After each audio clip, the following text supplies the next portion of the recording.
Hey guys, welcome back to yet another interesting video of how to guide, and in this video I am going to show you how to fix something went wrong problem into Facebook. So without any further ado, let's dive right into this exciting video. Now, in order to solve this issue, firstly you have to know the reason for the problem. There might be so many reasons for this kind of problem. The first one is your internet connection.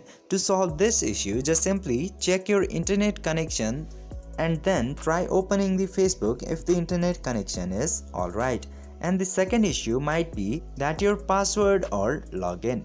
In this case, if your password is currently changed from the other device, you might have this problem.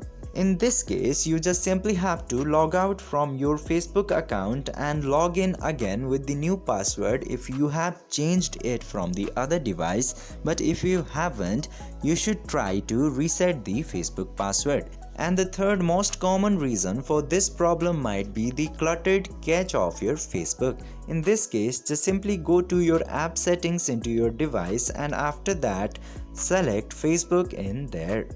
Now in here, just simply go to storage section and try clearing the cache. Then your Facebook might start to work again properly. I hope this video was helpful for you. If yes, don't forget to like, share and subscribe to the channel to never miss another update. Thank you for watching the video.